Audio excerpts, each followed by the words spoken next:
They are sitting below, Olya, under the stairs. I said to them, come upstairs. Why, you mustn't stay there. They only cried.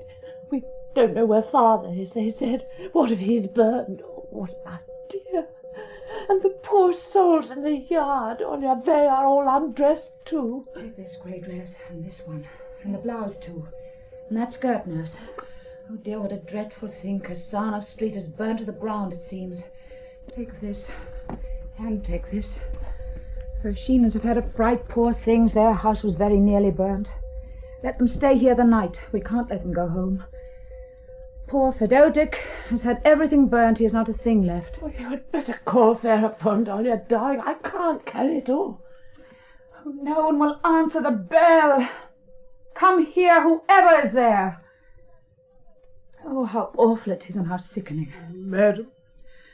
Here, thereupon, take these, carry them downstairs. What? What? The Colotolin young ladies are downstairs. Give it to them. Yes. And give this too. Yes, miss. In 1812, Moscow was burnt too. Mercy on us, how those French marvelled. You can go now. Yes. Nurse, darling, give them everything. We don't want anything. Give it all to them. I'm tired. I can hardly stand on my feet. We mustn't let the Vershinans go home. The little girls can sleep in the drawing room, and Alexander Ignatievich down below at the Baron's. But Otik can go to the Baron's too, or sleep in the dining room. And the doctor is drunk, frightfully drunk, and no one can be put in his room. And Vershinan's wife can be in the drawing room too. Olya, darling, don't send me away. Don't send me away. That's nonsense, nurse. No one is sending you away. My own, my treasure. I work, do my best, but I'm getting weak. Oh, there. Everyone will say, be off, and where am I to go? Where? I'm 18. No. 81. Sit down, nurse. Darling, you're tired, poor thing. Rest, dear good nurse. How pale you are. They're saying we must form a committee at once for the assistance of those whose houses have been burnt. Yes. Well, that's a good idea. Indeed, one ought always to be ready to help the poor. It's the duty of the rich.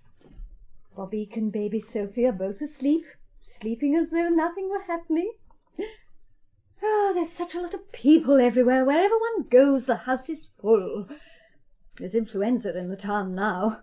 I'm so afraid the children will get it. This room one doesn't see the fire. It's quiet here. Yes, my hair must be untidy. They say that I've grown fatter, but it's not true. Not a bit. Masha? Oh, she's asleep. She's tired out, poor dear. Don't dare to sit down in my presence.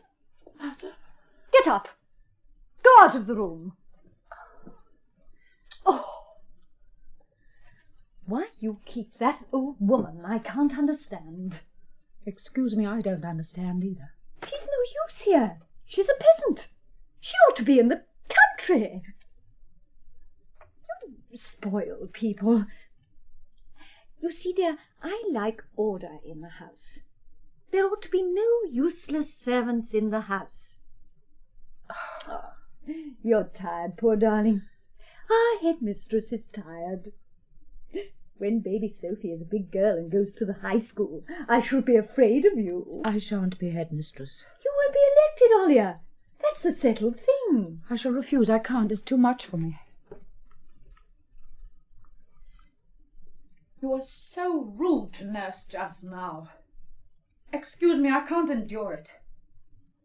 It makes me feel faint. Oh, forgive me, Olya, forgive me. I did not mean to hurt your feelings. I'm going You inside. must understand, my dear, it may be that we have been strangely brought up, but I can't endure it. Such an attitude oppresses me. It makes me ill. I feel simply unnerved by it. Oh, forgive me, forgive me. The very slightest rudeness, a tactless word upsets me. I often say too much, that's true, but you must admit, dear, that she might just as well be in the country. She has been 30 years with us. But now she can't work. Either I don't understand or you won't understand me. She's not fit for work. She does nothing but sleep or sit still. Well, let her sit still. Oh, sit still. Why, she's a servant. I don't understand you, Olia. I have a nurse to look after the children, as well as a wet nurse for baby, and we have a housemaid and a cook. Well, what do we want that old woman for? What's the use of her? This night has made me 10 years older. We must come to an understanding, Olia. You are at the high school, I'm at home. You are teaching while I look after the house. And if I say anything about the servants, I know what I'm talking about. I do know what I'm talking about. And that old thief, that old hag, that old witch shall clear out of the house tomorrow. I can't have people annoying me, I really can't. Oh. Really? If you don't move downstairs, we shall always be quarrelling. It's awful. Oh, where is Masha? It's time to be going home. The fire is dying down, so they say. Only one part of the town has been burnt, and yet there was a wind. It seemed at first as though the whole town would be destroyed. I'm exhausted. Alia, my dear. I often think if it had not been for Masha, I should have married you. Oh, you are so good. Oh, What is it? It is unfortunate the doctor should have a drinking bout just now. He is hopelessly drunk. It's most unfortunate. Oh, here he comes. I do believe you here. Yes, he's coming this way.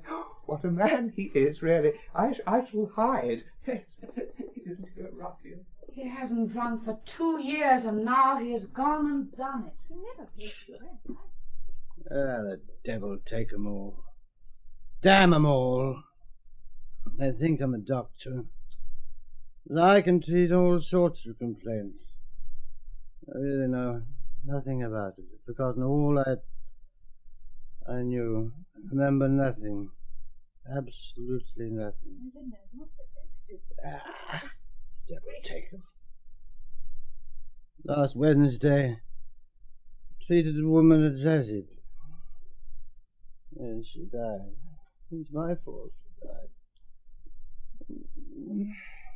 I did know something 25 years ago, but now I remember nothing. Absolutely nothing. Perhaps I'm not a man at all. Perhaps I only pretend to have arms and legs and head.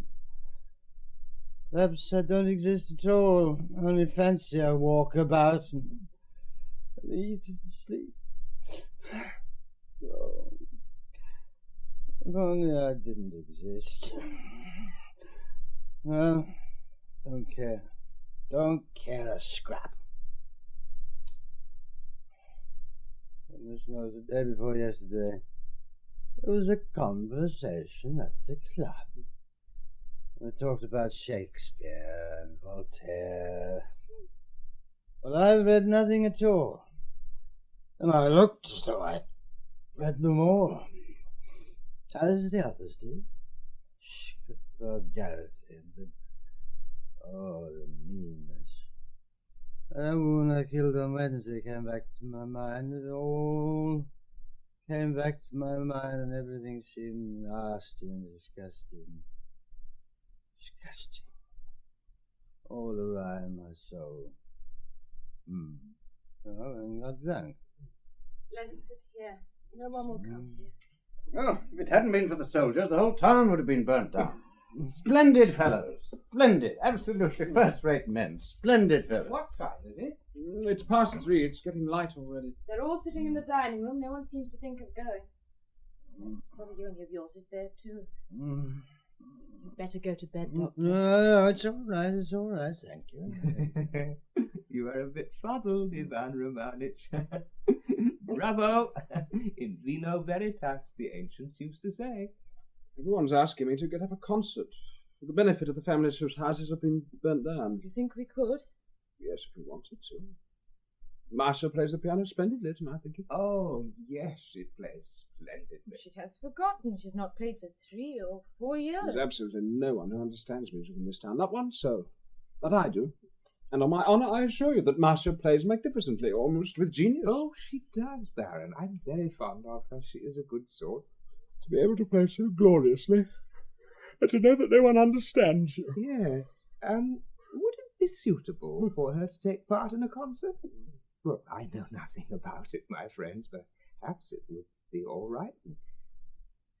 There is no denying that our school director is a fine man, indeed a very fine man, very intelligent, but he has such views. Of course, it's not his business. Still, if you like, I'll speak to him about it. I got dirty all over the fire. I am a sight.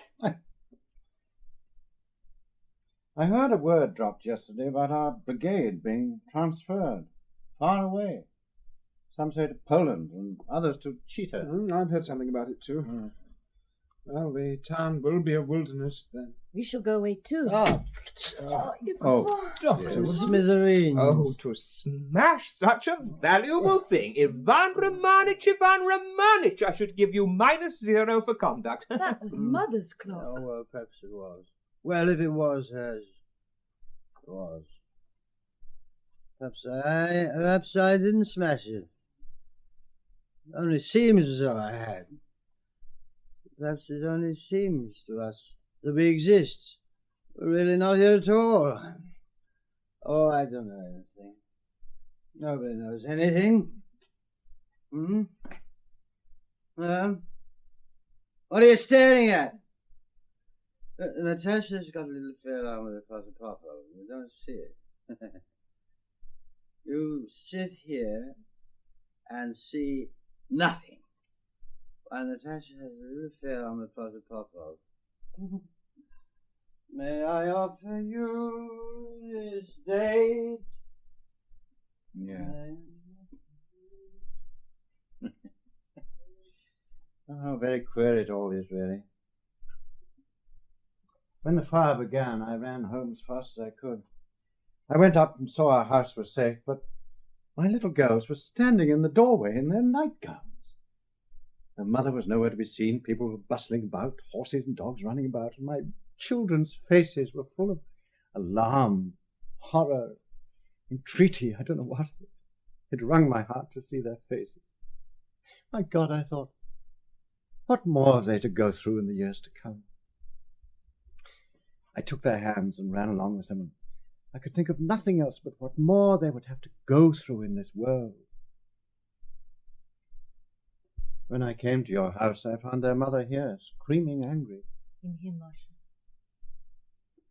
And while my little girls were standing in the doorway in their nightgowns and the street was red with fire, I thought that something like it used to happen years ago when the enemy would suddenly make a raid and begin plundering and burning. And yet, in reality, what a difference there is between now and the past. And in a little more time, another 200 or 300 years, people will look at our present manner of life with horror, and everything of today will seem awkward, very strange and uncomfortable. Oh, what a wonderful life that will be. What a wonderful life. Forgive me, here I am airing my theories again. But do let me go on. I've such a desire to talk about the future. It's as though everyone now were asleep. And so I say, what a wonderful life that will be. Imagine it. Here there are only 3 of your sort in the town now, but in generations to come there will be more and more and more, and the time will come when everything will be changed and be as you would have it, and they will live in your way. But later on, you too will be out of date. People will be born who will be better than you. Oh, I'm in such a strange state of mind today. I have a fiendish longing for life. Young and old are bound by love, and precious are its pangs. Tam-ta-tam. Tra-la-la-la. Tam-ta-tam. Tam-ta-tam. Burn to ashes!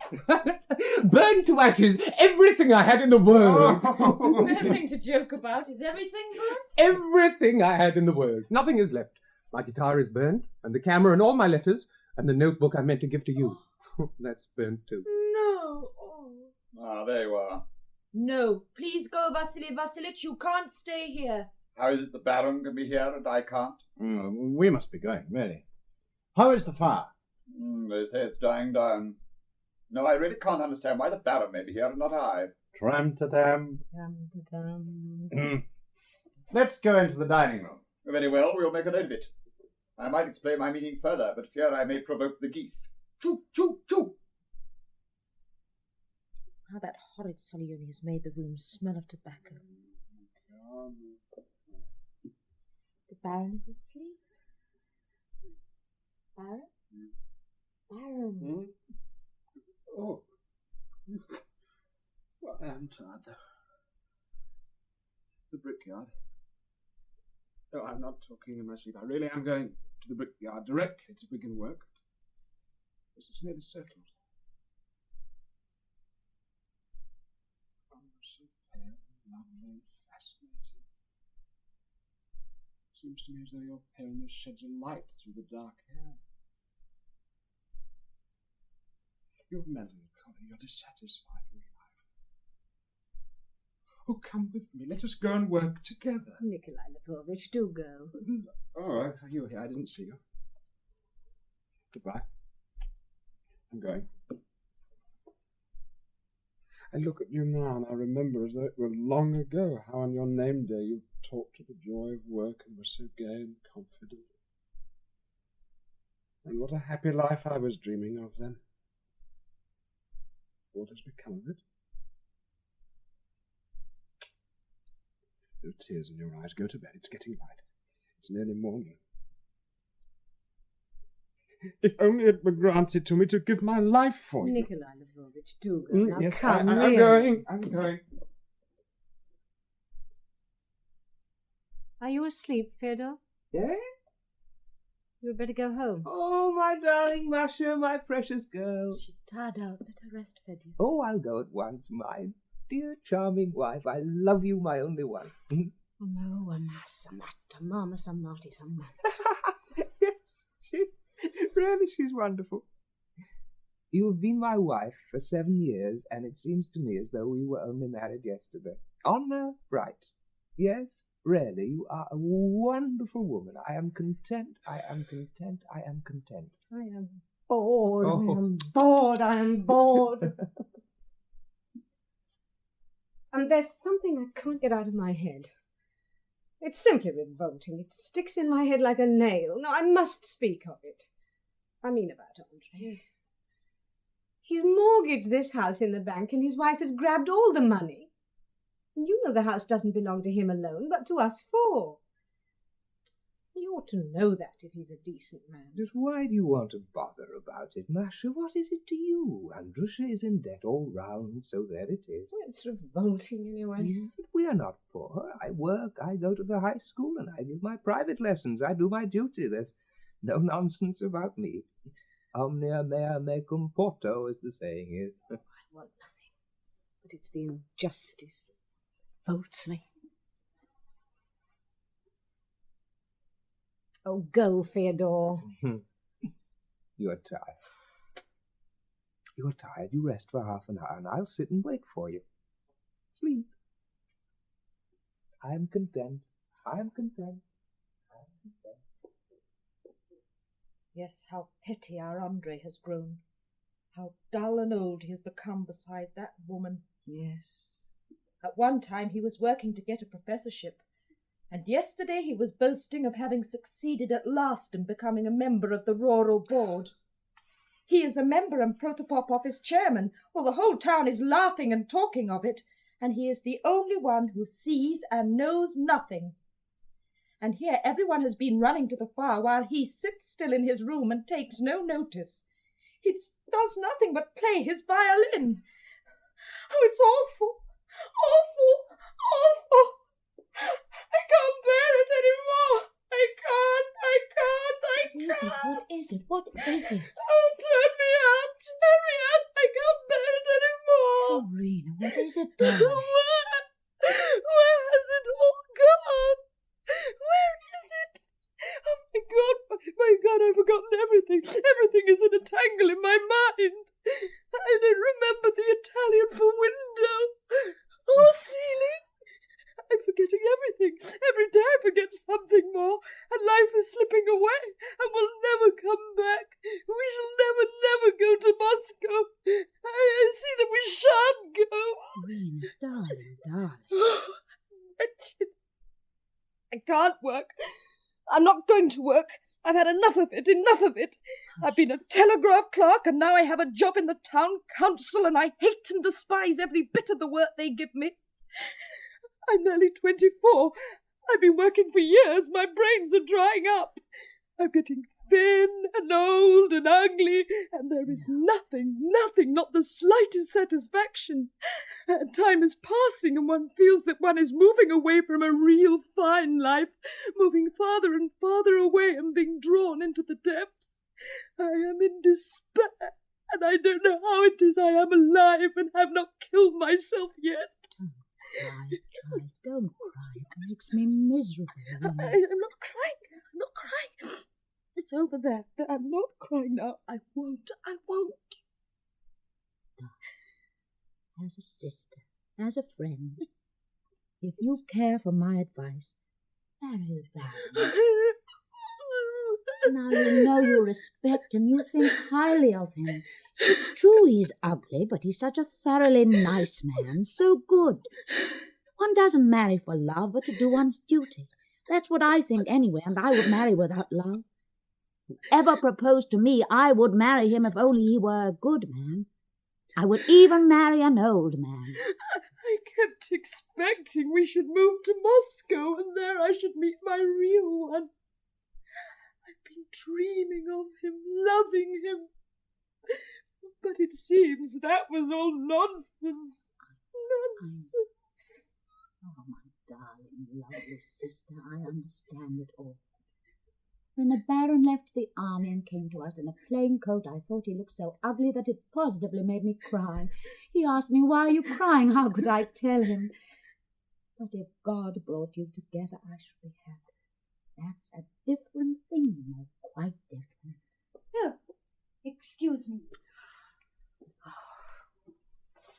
She walks about as though she had set fire to the town. Oh, Marcia, you are silly, the very silliest of the family, that's you.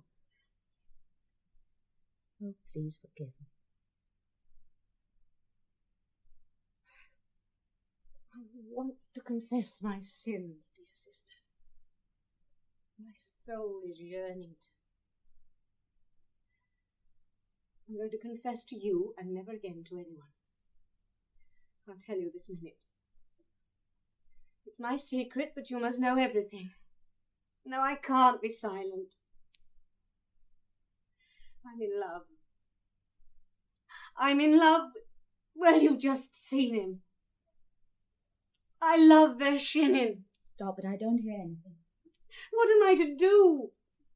Oh, at first I thought he was odd. And then I was sorry for him, and then I came to love him. I love him with his voice, his words, his misfortunes, his two little girls. I don't hear you. Whatever silly things you say, I shan't hear them. Olya, you are silly. I love him, so that's my fate.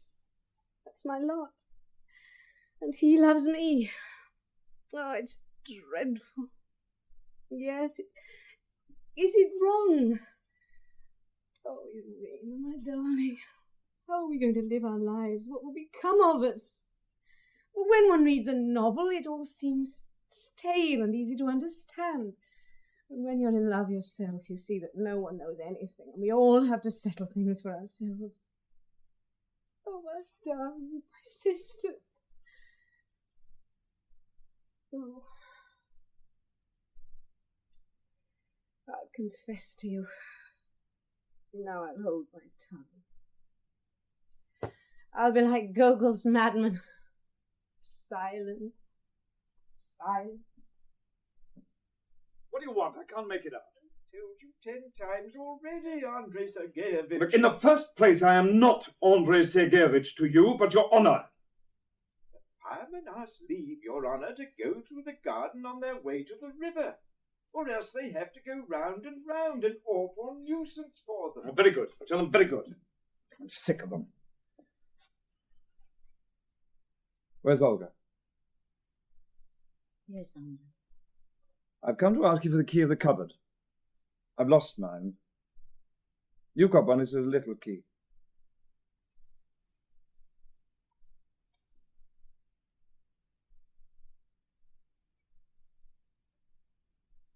What a tremendous fire! It's begun to die down now. Oh, hang it all, that Philipop made me so cross I said something silly to him, Your Honour.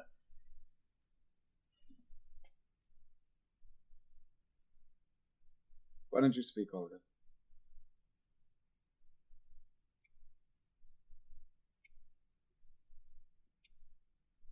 All right, it's time to drop this foolishness and sulking all about nothing. You're here, Marshal, you too, Irina. Very well, then. Let's have things out thoroughly, once for all. What have you got against me? Please, Andrusha, let us talk tomorrow. What an agonizing night. No, don't excite yourself. I ask you quite coolly. What have you against me? Tell me straight out. Tam-ta-tam. Tam-ta-tam. Oh, yeah. Good night. God bless you. Safe, Irina. Good night, Andrei. You better leave them now. They're tired out. You can go into things tomorrow. Yes, really, Andrusha, let us put it off till tomorrow. It's time we were in bed. Now, I'll say what I have to say, and then go. Directly. Now, first, you have something against Natasha, my wife, and I've noticed that from the very day of my marriage. Natasha is a splendid woman, conscientious, straightforward, and honourable. That's my opinion. I love and respect my wife. Do you understand? I respect her, and I insist on other people respecting her too. I repeat, she is a conscientious, honourable woman, and all your disagreements are simply caprice. Or rather, the whims of old maids. Old maids never like and never have liked their sisters-in-law, and that's the rule. Now, secondly, you seem to be cross with me for not being a professor, not working at something learned. But I'm in the service of the Semstvo, and I'm a member of the Rural Board, and I consider this service just as sacred and elevated as the service of learning. I'm a member of the Rural Board. I'm proud of it, if you care to know. Thirdly, there's something else I have to say. I've mortgaged the house without asking your permission. Now, for that I am to blame, yes, and I ask your pardon for it. I was driven to it by my debts. 35,000.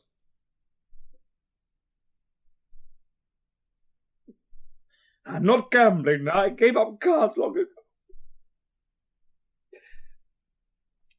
The chief thing I can say in self-defence is that you are, so to say, of the privileged sex. You get a pension, and I have not, but my wages, so to speak.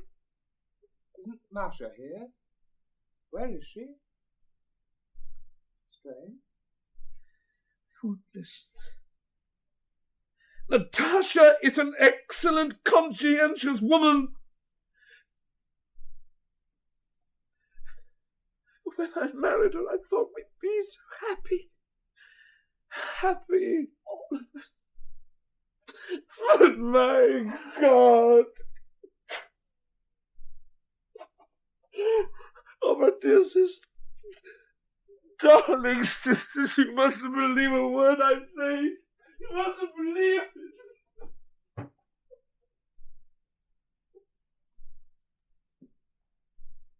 Where is Masha? Isn't Masha here? How strange.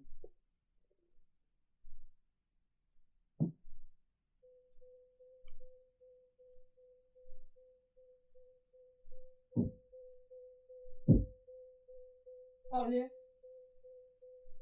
who is that knocking on the floor? It's the doctor, Ivan Romanovich. He's drunk. What a terrible night.